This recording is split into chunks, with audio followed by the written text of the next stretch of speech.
Bonjour à tous. En Ukraine, ça s'agite beaucoup. Et vous allez voir, on va décrypter.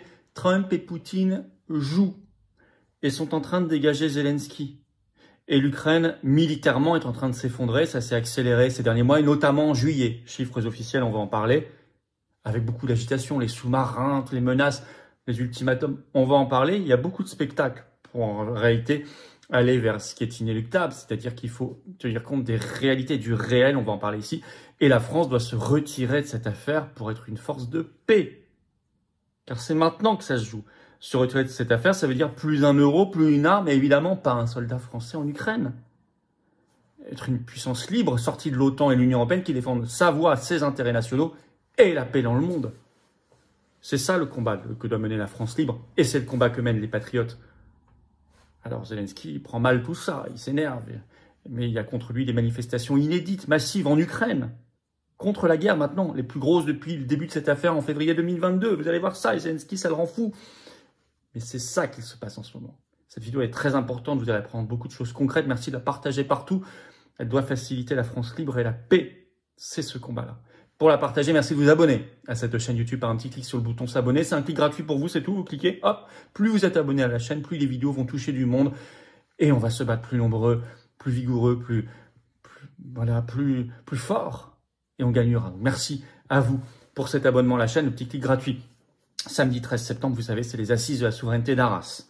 Sur ce sujet-là, de la politique étrangère, de la France libre, l'OTAN, l'Union européenne, l'Ukraine et tout le reste, eh bien, il y aura des personnalités extraordinaires. Caroline Galacteros, Nicolas Mirkovic, intervention de Régis Le Sommier, Jacques Chemia, notamment. Allez voir les 30 personnalités, vous les rencontrerez, le plus grand événement souverainiste de France, des milliers de personnes, là où tout le peuple souverainiste doit être. C'est ouvert à tous, adhérents ou pas les patriotes, mais il faut vous inscrire, car ça part très vite. Qu'on ne pourra pas pousser les murs, c'est le samedi 13 septembre, toute la journée.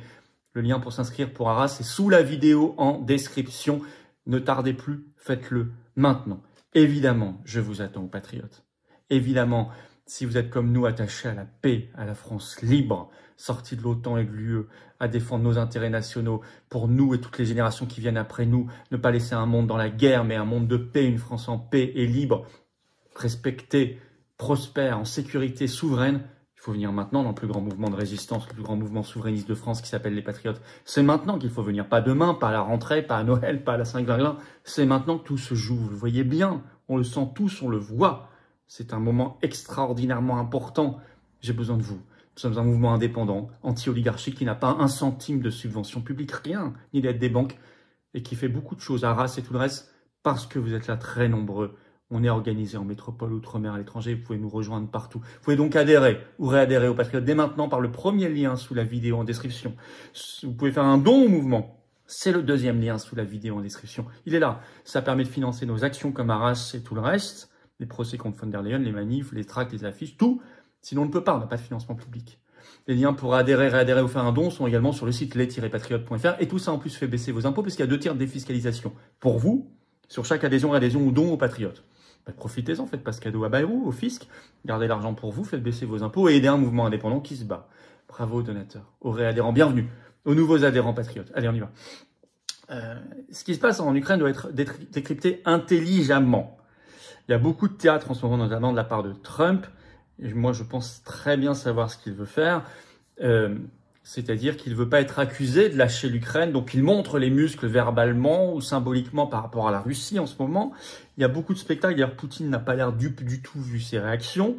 Il n'est pas d'ailleurs totalement exclu qu'il y ait des canaux parallèles, discrets de dialogue direct entre les États-Unis et la Russie en dehors du spectacle médiatique. Et la réalité de fond, c'est une défaite massive de l'Ukraine en ce moment, du point de vue militaire. Et un Zelensky dont le départ serait organisé, information sortie en ce moment par les Britanniques et les Américains. Alors, article de RFI sur cet effondrement militaire ukrainien en cours, sorti le 1er août, le titre « Ukraine, l'armée russe accélère sa progression en juillet », là, pour le 4e mois consécutif, mais avec une accélération continue, vous allez voir. Je cite un extrait de RFI. L'armée russe a accéléré sa progression en Ukraine pour le 4e mois d'affilée, réalisant en juillet ses plus larges avancées depuis novembre, selon l'analyse par l'AFP des données fournies par l'Institut américain pour l'étude de la guerre, l'ISW. En un mois, les forces russes ont pris 713 km² de territoire ukrainien. donc en juillet, contre 79 km² récupérés par Kiev. Donc, ils ont récupéré qu'un dixième de ce que la Russie a pris, soit une progression nette de 634 km². Ce dernier chiffre dépasse les 588 km² gagnés en juin, les 507 net km² gagnés en mai, les 379 km² gagnés en avril et les 240 km² gagnés en mars, après un ralentissement durant l'hiver. Ces avancées incluent les territoires totalement ou partiellement contrôlés par la Russie, ainsi que ceux qu'elle revendique. Donc c'est de plus en plus massif et c'est en accélération. Ça, c'est le réel. Ça, c'est le réel. Avec des Ukrainiens qui en ont marre jusque-là de cette guerre interminable menée par l'OTAN, voulue par l'OTAN, par BlackRock, par l'Union européenne, par Macron. Quoique BlackRock, ça y est, s'est retiré. Hein. On en avait parlé, mais ils ont été là pendant longtemps. Et par Zelensky qui en a besoin pour se maintenir au pouvoir parce qu'il n'est plus élu depuis mars 2024. Ainsi, ce 1er août, à Vinnytsia, qui est un centre de recrutement de l'armée ukrainienne, un des principaux, il y a eu une rébellion qui est toujours en cours, avec des centaines d'Ukrainiens devant, des femmes, des enfants, des ados, qui veulent libérer les jeunes hommes qui sont enfermés à l'intérieur, qui ont été enlevés dans la rue ou chez eux, enrôlés de force pour l'abattoir. C'est intéressant. Ça suit déjà les manifs massives, on en a parlé sur cette chaîne, contre la corruption et des lois de Zelensky en Ukraine. Je vais en reparler. Zelensky, il sent la faim, qui est organisée d'ailleurs en ce moment même par les États-Unis et le Royaume-Uni, je vais y revenir dans un instant, et donc il devient de plus en plus autoritaire. Il y a eu cette tentative, l'Express en reparle ce 31 juillet, le titre « En Ukraine, la tentation autoritaire de Zelensky », c'est l'Express qui l'écrit, il veut faire taire les critiques, c'est le titre. En effet, vous savez qu'il y a eu ce projet de loi 124-14 qui avait été passé en force au Parlement la veille de la pause estivale du Parlement ukrainien. C'était le 22 juillet, pour mettre sous l'autorité du procureur général les deux instances anticorruption, le NABU et le SAP. Donc il s'agissait en fait de mettre sous tutelle. Et Zelensky avait promulgué très rapidement cette loi très controversée. Il y a eu d'énormes manifs contre lui, contre cette dérive dictatoriale. L'Express en parle, je vais vous citer un extrait. Le Parlement avait voté donc cette loi dans l'après-midi du 22 juillet par 263 voix contre 13, juste avant la pause estivale, dans la plus grande discrétion, sous la loi martiale. Malgré les appels à la transparence des ONG et des journalistes, les débats ne sont plus retransmis en direct. Ça, les gens ne savent pas. Mais en Ukraine, les débats au Parlement ne sont plus du tout retransmis. Vous ne savez pas ce qui se passe. Alors, il a dû faire machine arrière le 31 juillet, Zelensky, sous pression de la rue ukrainienne, et qui reste cependant encore en manifestation et très méfiante. Et vous avez vu que le 1er août, donc nouvelle manif, cette fois contre le recrutement dans l'armée à Vinnytsia. Alors Zelensky s'agace, ce qui fait que, ça a été rapporté par une dépêche AFP ce 31 juillet, il appelle maintenant à un changement de régime en Russie. Bon, ça, si vous changez de force le régime en Russie, excusez-moi, hein, on ne parle pas ici de la Serbie, du Kosovo, ou même de l'Iran, on parle de la Russie, puissance nucléaire, bon... Ça s'appelle la Troisième Guerre mondiale. Donc là, il est maintenant dans un délire total. Alors, il a été repris par personne. Hein. Alors, je cite quand même ce qu'il a dit, dépêche AFP. Zelensky a appelé le monde entier ce 31 juillet à œuvrer pour un changement de régime en Russie, à confisquer les avoirs russes plutôt qu'à seulement les geler. Je crois que la Russie peut être poussée à mettre fin à cette guerre. C'est elle qui l'a commencé. On peut la contraindre à y mettre un terme, a dit le président ukrainien par vidéo. Mais si le monde ne vise pas un changement de régime en Russie, dit-il, cela signifie que même après la fin de la guerre, Moscou continuera à tenter de déstabiliser les pays voisins, a-t-il affirmé. Ça, c'est le chantage. Si vous ne le faites pas pour moi, c'est vous qui serez ensuite victime. Bon, alors, pourquoi? Car il sait que ça complote contre lui. Courrier international en parle dans un grand article ce 1er août. Je vais vous citer un extrait. Le 29 juillet, le SVR, Service de renseignement extérieur russe, c'est un peu l'équivalent de la DGSE en France, est sorti de la discrétion que l'on attend de ce genre d'institution en publiant un communiqué de presse. Selon ce texte, le SVR disposerait d'informations confidentielles sur une rencontre récente dans une station alpine, probablement la Suisse, peut-être la France, mais non, très probablement la Suisse, entre des représentants américains et britanniques et 3 personnalités ukrainiennes de premier plan, le directeur de cabinet présidentiel Andriy Yermak, le patron des services spéciaux de l'armée Krylo Budanov et l'ancien combattant des forces armées ukrainiennes Valery Zaloujny. Donc avec des représentants des États-Unis et du Royaume-Uni. Sachant que l'idée, ce serait de mettre l'actuel ambassadeur d'Ukraine à Londres, Zaloujny, à la place de Zelensky. Je cite. Zaloujny a dirigé les forces armées ukrainiennes entre 2021 et 2024 et occupe actuellement le poste d'ambassadeur ukrainien au Royaume-Uni. Il avait été limogé de son poste militaire le 8 février 2024 par Zelensky, remplacé par le général Syrski. Avant son limogeage, la relation entre Zaloujny et Zelensky était tendue. Des rapports indiquant qu'ils étaient en désaccord sur les stratégies militaires et la question de la mobilisation populaire selon CNN. Cette information d'un remplacement en cours négocié par les États-Unis et le Royaume-Uni de Zelensky a été confirmée tout récemment par Seymour Hersh, vous savez, le journaliste d'investigation américain primé qui avait le premier révélé la vérité sur le sabotage de Nord Stream par des forces de l'OTAN. Seymour Hersh, je cite, a récemment identifié Zaloujny comme le successeur le plus fiable de Zelensky. Donc Zelensky, il est fébrile, hein, c'est pour ça. Alors, ça sent la fin. Pour des raisons militaires, j'en ai parlé. Donc Trump joue avec Poutine, en fait. Alors ça donne ça. Moi, je vous dis tout de suite, n'ayez pas peur. Croyez pas qu'il va y avoir l'apocalypse nucléaire demain parce qu'on vous dit ça à la télévision. Moi, je vais vous dire ce que j'en pense réellement. 1er août, donc Donald Trump, ça c'est les informations, hein, ordonne l'envoi de 2 sous-marins nucléaires après des commentaires provocateurs venant de Russie. En fait, c'est ceux de l'ancien président russe, Dimitri Medvedev, qui fait très régulièrement sur son compte X ou sur Telegram, là c'était sur Telegram, des commentaires qui sont très excessifs, très, si vous connaissez son style, très violent.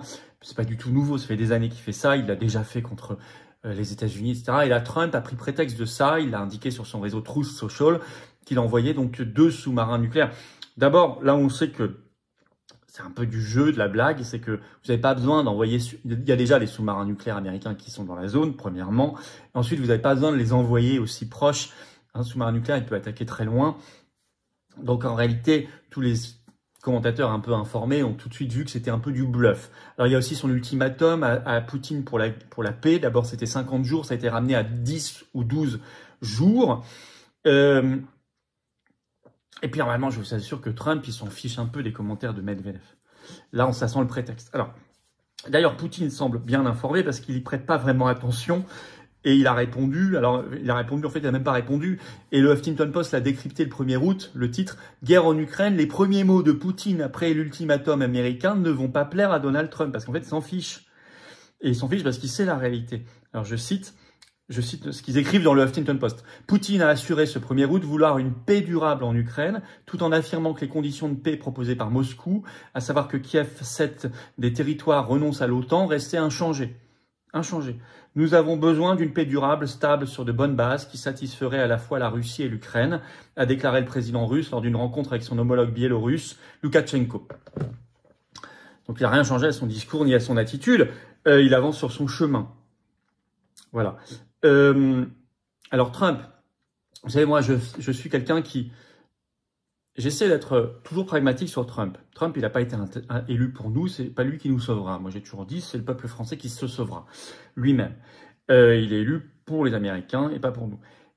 Trump, à la fois, j'essaie d'être... Parce qu'on connaît ses techniques, on sait comment il fait. Regardez ce qu'il a fait en Iran, on avait été crypté sur cette chaîne, où en fait, il a coupé l'arbre sous le pied de Netanyahou par ces 3 frappes qui ont empêché d'aller beaucoup plus loin, alors qu'à l'époque, Netanyahou voulait changer le régime en Iran. Mais il l'a fait par une rhétorique très guerrière contre l'Iran. Donc il y avait une espèce de jeu d'échecs. Donc moi je suis dans l'optique à la fois de jamais tout de suite condamner Trump dès qu'il change de ligne en disant ça y est, c'est la preuve, il nous trahit depuis le début, etc. Il est comme les autres. Je suis pas là-dedans et je suis pas non plus en mode quoi qu'il fasse. En fait, c'est que il va toujours retomber sur ses pattes, il a toujours raison. À chaque fois, on essaie de tout légitimer. Non, j'essaie de dire voilà, là c'est bien, là c'est moins bien. Bon. Et de le comprendre intelligemment et en même temps sans vouloir toujours soit le blâmer, soit l'accabler, soit l'excuser. Et je pense ici que l'analyse que je viens de vous donner sur l'Ukraine est la bonne. Voilà, ça sent le bluff à plein nez. En réalité, je pense que Trump vise 2 choses. 1, montrer que jusqu'au bout, il n'a pas lâché l'Ukraine parce qu'il veut pas être accusé de ça, mais il sait que c'est fini pour l'Ukraine. Donc il va montrer les muscles contre la Russie pour montrer justement, mais c'est du verbal, c'est du symbolique, qu'il ne pourra pas être accusé d'avoir lâché l'Ukraine. Et 2, il veut pousser l'opinion publique américaine à demander le retrait de cette guerre, parce que si l'opinion publique américaine commence à entendre parler de nucléaire, de sous-marins nucléaires, elle va demander le retrait américain de cette affaire. C'est ce qu'il veut. Voilà ce que je pense. Et Poutine sait très bien tout ça. Donc il y a un jeu Poutine-Trump. Et derrière cela, il y a la réalité, le réel, c'est que Zelensky est en train d'être dégagé et que l'Ukraine est en train de perdre. Voilà, c'est ça le réel. Ce qui permettra les conditions de la paix, hein, je vais vous dire.